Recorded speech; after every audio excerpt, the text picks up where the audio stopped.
Welcome back. The Democratic Alliance in Gauteng says it has lobbied political parties in the provincial legislature to support its motion of no confidence in Premier Panyaza Lesufi.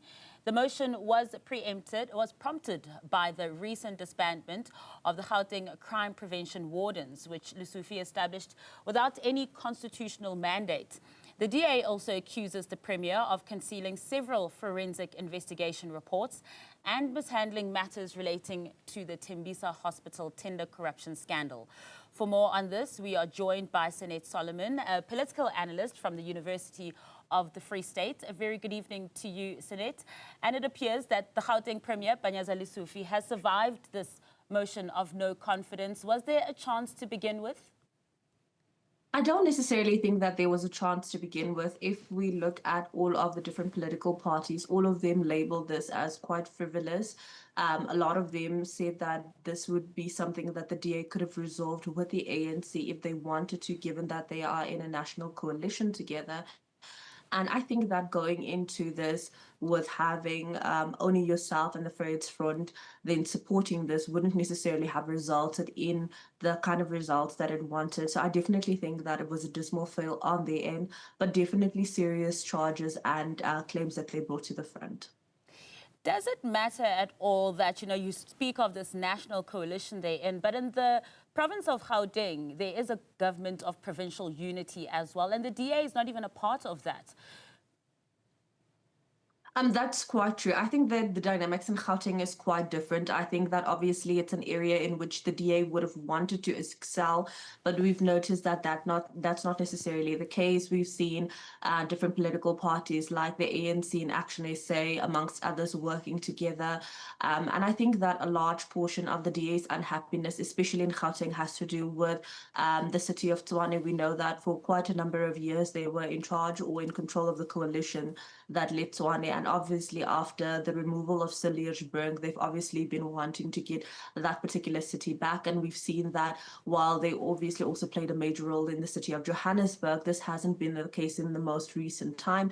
And I think that they're trying to leverage all of the support that they can have, and obviously trying to ensure that they can displace those in power at this point in time so that they can occupy positions within the city and possibly take control of the coalitions that exist there.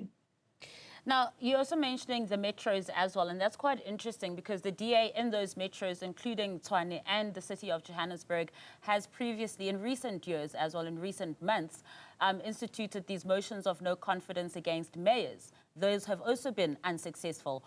Is it safe to say that this is a modus operandi of the opposition in the province? I think that it is the case. We've seen several attempts of obviously having motions of no confidence in either the mayors and in this case now with the premier. And I think that unfortunately motions of no confidence have been used or weaponized in the recent past as a way of getting rid of people that you do not deem favorable in terms of certain positions. And I don't necessarily think that that is the right cause, given that it does cause a lot of instability in terms of those city, and especially in this instance, in the run-up to the G20, I think that the government would want as much stability, especially in Johannesburg, as they possibly could have. And I think that that obviously came at a wrong time in terms of both the city and what the DA was seeking to achieve.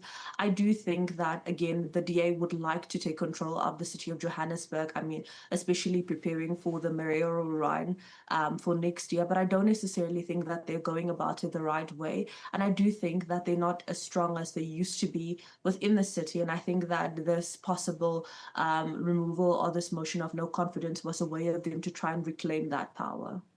And, as you're mentioning again that this was not the right cause of action to try and gain momentum or support in the different metros in the province of Gauteng, when you're looking at the reasons why they're saying they've brought in this motion of no confidence, from how these crime wardens were established and how it was found to be unconstitutional, the alleged concealment of forensic reports, the Tembisa Hospital scandal in itself should be enough, one would think, for other politicians to rally behind these sorts of reasons.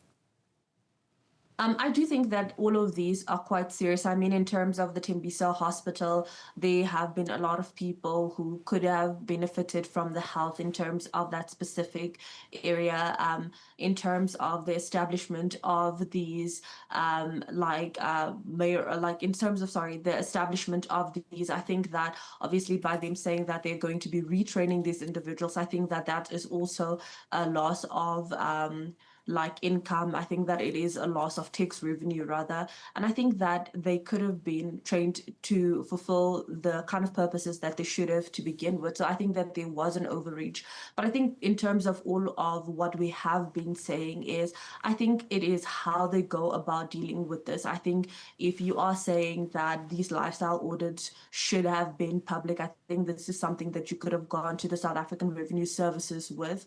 I definitely think that it's something that they would have a vested interest in. It's definitely something that both the NPA as well as other investigative bodies would have been interested in, like, for example, the Public Protector's Office. I think that those are cases that they could have taken to those different bodies with regards to Panyaza's initiative in terms of overreaching and its unconstitutionality. I think that that also raises a question about whether he was trying to act beyond his powers and or whether it could have just been being unaware of the overreaching. So I think that that also could have resolved something. And I think that also there is an alternative way at which it could also be viewed. Given the crime in the city of Johannesburg, some people could justify this as a way of trying to deal with this. So I think that, again, it depends on what you look at, but there were definitely mechanisms and other avenues that the DA could have explored, which actually would have made more sense, would have ultimately resulted in the removal of Panyaza Lesufi. But I don't necessarily think that the motion of no confidence had the kind of outcome that they wanted. Sanet Solomon, thank you so much for your insights this evening. Really appreciate your time.